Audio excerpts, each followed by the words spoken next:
So we move then to our discussant, Jean-Frederic Schaub from Paris, who has the enviable task of summarizing and discussing papers.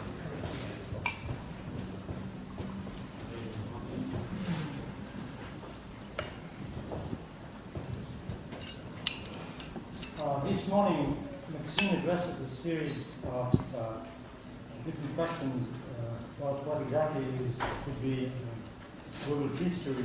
Is it an attempt to correct Eurocentric narrative? Is it the latest and the more academic chapter of the process of decolonization? Or is it a series of experiments for addressing new questions for historical research? Comparative method, according to Professor Cartasarti, produces its best results when looking at interactions between different societies. There is no doubt that such an approach may change dramatically any auto-centered narrative. There is no doubt either that this kind of question had been discussed for decades, as Wasserman puts it, in referring to Mark Bloch's paper. Please consider the success of what we may call today transnational framework for history telling is effectively an old experience. Taking the Western European literacy as an example, one may think of the medieval chronicles based on the spirit of crusades, Gesta Dei per Francos, the providential and missionary mentality that inspired hundreds of tribal narratives in early modern times, beginning with Columbus's letters, the confidence of enlightenment when it considers the progress of civilization around the world, etc. The latest incarnation of such a spirit can be found in the UNESCO endeavor in promoting a whole humankind historical narrative that relies upon the rejection of the racist and hierarchy-based conception of human diversity. But the UNESCO project was a tool for enforcement of the Universal Declaration of Human Rights and a companion to the process of decolonization. In the meantime, on between the Enlightenment and the rejection of Nazism and of colonialism, transnational history had been challenged by national history. The 19th and 20th century prototypical nation-state is vanishing due to the massive migration to the new confederal or even federal institutional arrangements, etc. One might easily argue, I assume it is by no means a topic to be discussed here, that the nation-state is only a modern reality and not a medieval or an early modern one.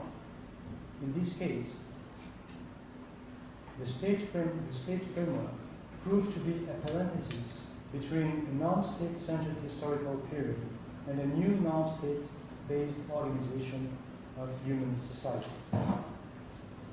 If this is correct, the resilience of nation-state-based historical narrative seems unlikely. Nevertheless, the academic institutions, particularly across continental Europe, does resist fiercely against the passing of national boundaries in history. If I'm referring to the French case, there is a striking paradox. The elementary levels of history teaching in my country, I mean in secondary schools, offers today a worldwide narrative to the students, whereas the huge majority of university professors who are supposed to be also researchers do exclusively history of France. And in Italy and Spain, the cousin countries, the situation is exactly the same. in my country at least, the bureaucracy of education departments proved to be attuned with the European Union globalist conception of historical narrative. The resistance against such an open framework comes from university scholars themselves. And it has to do with the very question of research agenda and empirical day-to-day work for researchers.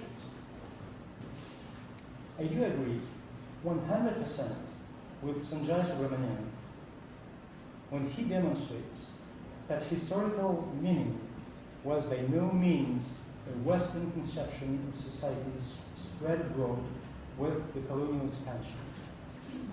And I do agree when he gives convincing examples of early modern attempts to consider worldwide narratives. He gave us several examples today. It is an ancient traditional practice, and it is as well the future of our training organization, in spite of professional resistance. That is matter of fact. Now, I won't discuss here the moral or political legitimacy of worldwide framework, because the reverse argument is today completely ridiculous. I would like just to discuss briefly the specific case of France, just for a short moment, in which, particularly after World War II, the French framework was at the same time a defense of the universalist heritage and a shield against the US worldly influence.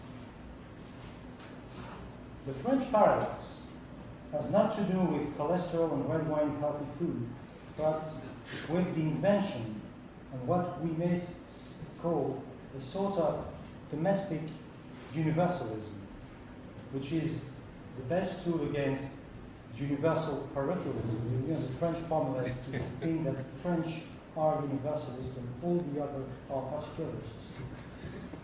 The latest expression of this old formula would be the very idea that the Frenchman supports the idea of republic, whereas the US society supports the idea of democracy. Anyway, after the end of Cold War, the capacity of France to be specific and to act as a spoke country, as a speaker for others, disappeared almost completely. The Dominique de Villepin's address to the Security Council of the UN should be the latest flame before final extinction. Today, France's strategy is challenging the US and, to a certain point of view, the UK, culture of domination, and it does it with a strategy relying upon the support to multilingual approach to cultural diversity. But two major obstacles made the French strategy hardly productive or convincing to me. First, the scholarship in France is certainly not as linguistically skilled as the ideologues we above. Secondly, the huge majority of the books and papers addressing worldwide scale questions are written in English. The French scholarship will be able to contribute to a sincere world-scale debate when it will abandon some national myths like the early cultural unification of the country, like the rationality of its constitutional system that during the colonial period proved to be unable to address the question of colonial population, for example. The very question at stake here is awfully intricate. How to conceive a research protocol that breaks territorial boundaries, that embraces a large number of fields and put them together, and that does not avoid primary sources. The very question of scales is also a question of sources. Two kinds of sources: those that record human mobility, archives produced by traders, missionaries, soldiers, and so forth. And those are sources that record local, static, sedentary activities and regulations. Both series, on the one hand, give us a kind of information we need for writing worldwide narrative. On the other hand, the mobilization of a wide range of primary materials requires linguistic and philological skills. For example, yesterday I was a member of a commission, a PhD commission, examining a very, very interesting dissertation about the Portuguese conquest of Maranhão and Grã-Pará in Brazil in the early 17th century. And the students gave us hundreds of fascinating citations from Spanish and from Portuguese archive material written in early 17th century Brazil. But she never addressed any question to the very language of those documents. And those documents were written in Portuguese with significant alterations due to the influence of the Spanish Indies or due to the, sometimes, to the natives. Some of us, I'm afraid a few of us, got these extraordinary skills, without which there is no liberty nor creativity in choosing the significant sources for addressing this or this question. Let me give you an example of professional milieu. I know reasonably less than another couple, just reasonably. Among the Portuguese historians engaged with the history of Portuguese Empire and beyond, those who are sensitive to world-scale studies, only very few know a single Asian language. This could be the only negative consequence of this 1974 happy revolution, because the rebuttal of imperial ideology and the rejection of scholars from clerical training literally expelled linguistic knowledge from humanities departments. In this case, imperial history cannot be a convincing introduction to the global approach. Giving just another example, I'm absolutely persuaded that there is a larger and deeper capacity to study Nahua sources at the UCLA History Department that in whole Spain today. As I had the honor to be vice president of the institution I belong to, let me address very mundane recommendations based on my personal experience. We need a funding for the students who do innovative PhDs. I do agree perfectly with Jean-Frederic. We need to give them enough time to be trained in social sciences and humanities methods on the one hand, and enough time to learn the appropriate languages. If we don't raise and train a newest generation of students who get robust philological skills and serious disciplinary training, I'm afraid that the ideal of world history would be a desirable horizon and a source of inspiring essays, but not a scientific practice able to change the general ways to do historical research. Now coming back to our speakers' presentations, I would like to ask some questions. First to Sanjay. Will you tell us to which extent the strife between first-hand experience and the comments of inherited authorities did influence the very condition of history writing at a large scale in early modern times?